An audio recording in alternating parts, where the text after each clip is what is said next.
waktu itu Coach Shin marah besar setelah selesai latihan itu.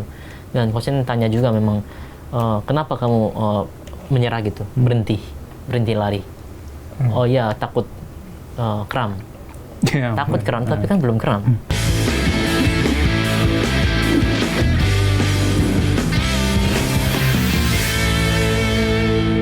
Ini kan balik lagi soal Super League lah ya.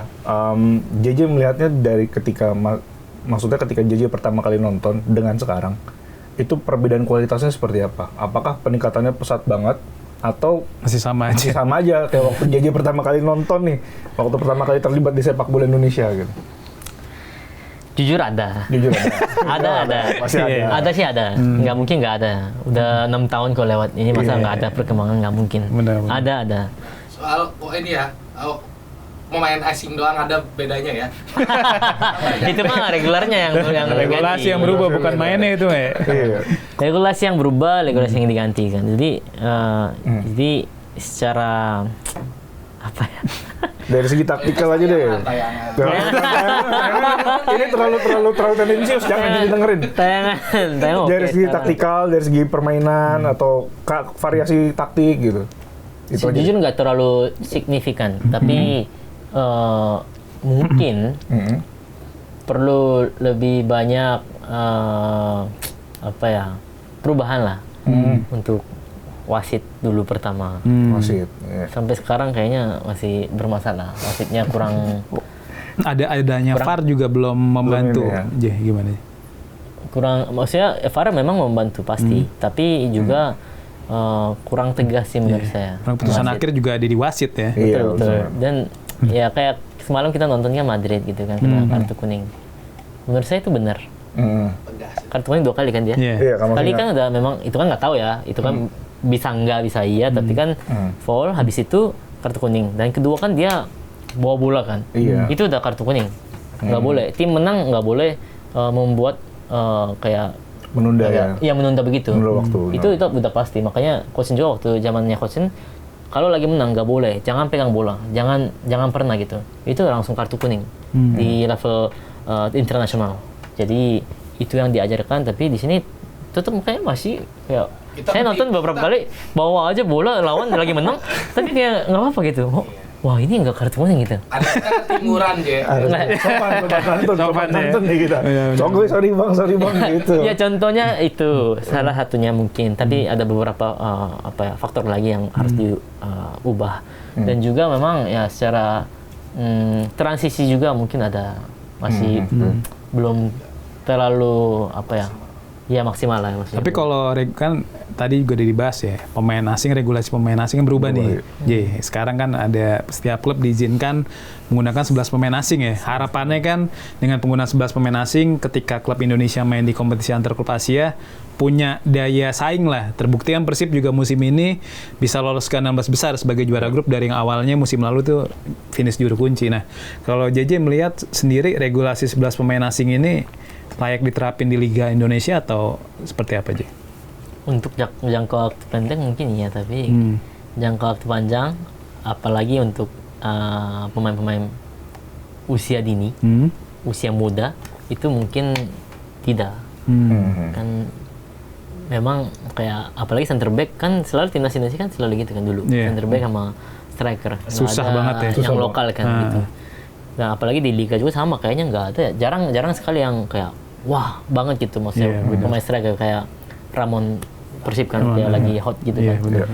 Nggak ada yang kayak dia kan sekarang. Ya mungkin karena ya sebenarnya nggak bisa salahkan Liga juga, tetapi memang usia dini dulu sih sebenarnya. Usia dininya ya belum terlalu baik, makanya belum muncul aja gitu. Belum menghasilkan bakat-bakat baru ya. Betul. Jadi karena itu sih menurut saya juga memang bakat-bakatnya nggak bisa muncul. Saran dari JJ gimana buat untuk soal pembinaan sepak bola usia dini ini? Dari klub ya, dibuat di klub ya, jangan buat. Bukan di klub sih. Harusnya di klub? Bukan masalah klub. Oh, bukan masalah klub. Masalah kompetisi, federasi. Federasi berarti ya? Ya katanya kan, tapi federasi lagi berusaha juga. Saya nggak tahu tapi benar. Ngapain aja. Lebih baik mungkin harus transparan sih sebenarnya. Benar. Mau ngapain sekarang kita, contohnya kayak kita buka kompetisi kayak setiap setiap tahun berapa kali untuk usia dini kayak gitu sih harusnya transparan biar kita juga tahu pengembangan sepak bola usia dini Indonesia itu seperti apa gitu kan harusnya. Ya, tapi ya itu yang disayangkan dan otomatis jadi pemain-pemain itu yang ke klub kan. Nah di klub itu juga jadi karena belum pernah belajar dengan baik dari pelatih yang baik, jadi dia nggak bisa maksimal di timnya, jadi otomatis jadi kalah dengan pemain-pemain asing juga. Di Korea juga dulu sama kayak gitu, tapi sekarang kan sistemnya udah dapet di Korea, jadi pemain-pemain striker juga banyak yang bagus kan. Di Korea berapa pemain asing sih? Setahu saya hampir mirip deh. Tapi yang main kayaknya bukan 7 orang ya di sini ya? 7 orang. Iya, di sini 7. Kayaknya 5 apa 6 gitu ya.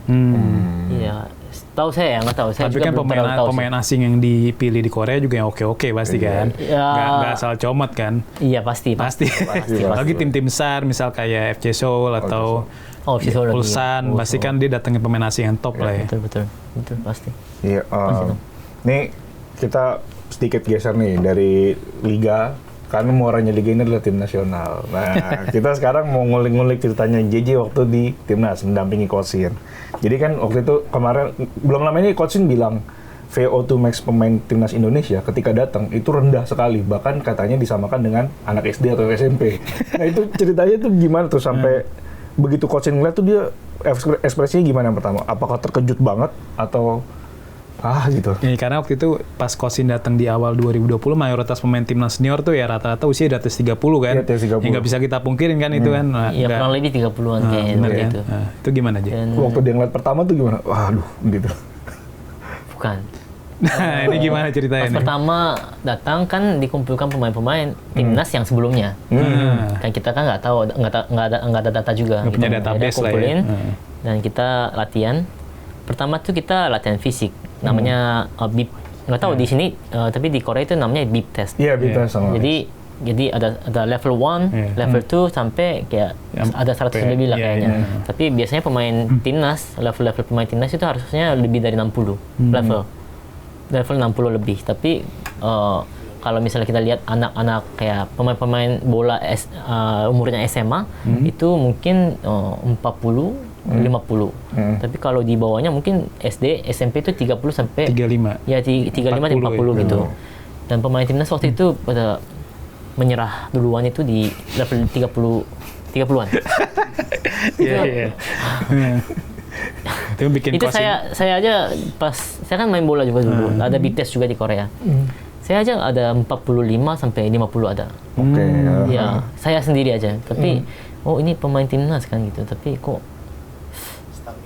ya, dan waktu itu Coach Shin marah besar setelah selesai latihan itu. Dan Coach Shin tanya juga memang kenapa kamu menyerah gitu, berhenti lari. Oh ya, takut kram. Takut kram, tapi kan belum kram. Ya, sampai kamu maksimal juga belum kamu keluarin tapi udah menyerah gitu. Jadi dari situ udah kelihatan mental. Dan juga lawan Persita Tangerang waktu itu kayaknya kalah 4-1 apa? Iya, kalah telak betul. Iya, jadi mentalnya udah kayak kurang bagus. Dan ini membuat mental dari nol lagi itu agak sulit. Coach menilai, jadi akhirnya bikin generasi baru sih kayaknya. Itulah mungkin jadi salah satu alasan Coach Shin memotong generasi ya. Akhirnya pemain-pemain 2000-an, kelahiran 2000-an awal tuh kayak Rizky Ridho, Witan ya kan, terus juga Arhan masuk timnas kan. Itu mereka kan pemain dari U19 dulu aja ya. Akhirnya dibawa ke level senior ya. Ini kan tadi kan ya bisa dibilang untuk pemain profesional tentu VO2 max gitu ya rendah banget ya. Nah ini ketika JJ masih di timnas, terus juga di bawah asuhan Coach Shin lah. Pastinya kan dalam beberapa tahun terakhir nih kita lihat PSSI itu masif banget ya, J, untuk menaturalisasi pemain keturunan. Jadi kan kalau di eranya Coach Shin, ya pemain yang dinaturalisasi itu memang pure punya darah Indonesia kan. Itu ingat banget kalau di awal-awal era Coach Shin tuh yang angkatan pertama ada Sandy Walsh kan, terus ada siapa lagi? Sen Patinama, terus juga Jordi Amat. Walaupun kabarnya saat itu juga PSSI mengincar Kevin Dix dan Messi Ilgers ya, tapi saat itu dua pemain itu belum mau lah untuk menjadi WNI. Walaupun ujung-ujungnya juga jadi WNI di akhir 2024. Nah ini selama JJ mendampingi Coach Shin sebagai penerjemah timnas, ada nggak sih Jay pemain-pemain keturunan yang sebenarnya pengen banget diinginin Coach Shin tapi nggak kesampaian gitu? Karena kan kalau di rumor-rumornya itu sempat ada nama kayak Jaden Osterwolde tuh dulu pas di persiapan Piala Dunia U20 2021, tapi batal karena Covid kan. Ya itu yang yang Fenerbahce. warga negaranya Suriname bukan ya? Oh iya, Suriname, Suriname, iya. Suriname, Belanda, Indonesia, Jaden, terus juga apa mungkin Jairo De Wolf, Crystal Palace ya? ya ex Crystal Palace. Iya benar, 2 pemain itu yang diinginkan oleh Coach Shin tapi memang nggak kecapai. Iya. Ya, makanya kan kalau Jairo kan jelas karena dia pernah main di timnas Belanda senior 3 kali kan, mungkin karena PSSI juga nggak mau ngedorong FIFA nih daripada kesalahan kayak di Malaysia. Mungkin kalau udah secara regulasi FIFA sih memang nggak boleh sih kayaknya. Kalau udah main sekali pun main di timnas senior itu udah nggak bisa. Kecuali ya mungkin timnas usia dini ya. Mungkin bisa. Jadi kelompok umur masih bisa diproses kan, seperti ya Messi Ilgers kan, Kevin Dix tuh masih main di Belanda U21 kan, belum main di kelompok senior. Jadi Jaden sama Jairo. Kalau Ole kan jelas deh, maksudnya di proses WNI juga ketika Coach Shin masih menjabat kan, walaupun akhirnya resmi jadi WNI ketika di awal-awal Kluivert tuh di Maret atau Februari 2025 gitu lah. Kalau melihat pemain-pemain yang ada yang setelah eranya JJ kayak misalnya tadi Ole Rummenigge, terus Mauro Zijlstra, juga Emiliano Jonathans, itu JJ melihatnya mereka tuh seperti apa sih penampilannya sejauh ini? Dari saya sendiri, ya Emiliano bagus banget. Bagus banget. Enggak, maksudnya bukan masalah bagus banget, tapi bisa dikembangkan lebih baik lagi daripada sekarang. Dan siapa Mauro Zijlstra. Kalau Mauro masih belum ya. Yeah. Dean James ya. Kan Dean James juga dinaturalisasi setelah eranya Coach Shin kan. Betul. Nggak pernah. Dean James terus juga Joey Pelopessi. Belum, ya memang. Oke lah, itu dari pemain-pemain itu siapa aja yang oke aja? Dengan pemain-pemain yang ada sekarang semua itu oke sih, maksudnya banyak opsi kan. Walaupun biasanya bukan Coach Shin, jadi tapi saya bisa baca lah, maksudnya pikiran Coach Shin dengan banyak opsi jadi bisa lebih baik untuk mainkan plan-nya dia gitu di pertandingan gitu. Itu sih saya menilai sih. Waktu kan banyak dikritik karena pemain belakang terus. Kenapa nggak nyari pemain depan? Nah, pemain depan tuh waktu zaman Coach Shin udah di scout ada beberapa nama nggak sih? Waktu itu nggak bisa. Nggak bisa ya? Nggak bisa karena nggak ada sumber daya atau memang nggak bisa dinaturalisasi karena masalah regulasi. Itu tanya federasi. Saya nggak tahu juga. Tapi ada Coach Shin sempat mantau beberapa pemain. Waktu itu belum muncul banyak. Belum muncul banyak. Kayak sekarang belum muncul banyak. Dan waktu itu memang belum banyak sih kelihatan. Ya, kalau sekarang kan ada banyak nama, ada Dean Berger, terus juga ada Luke Fikri juga kan. Walaupun yang kita juga belum tahu ya secara performa apakah mereka bisa ya ketika nantinya dinaturalisasi. Ya, soalnya kita nggak bisa menilai dari video juga, harus datang langsung. Makanya Coach Shin juga waktu itu kenapa berangkat langsung.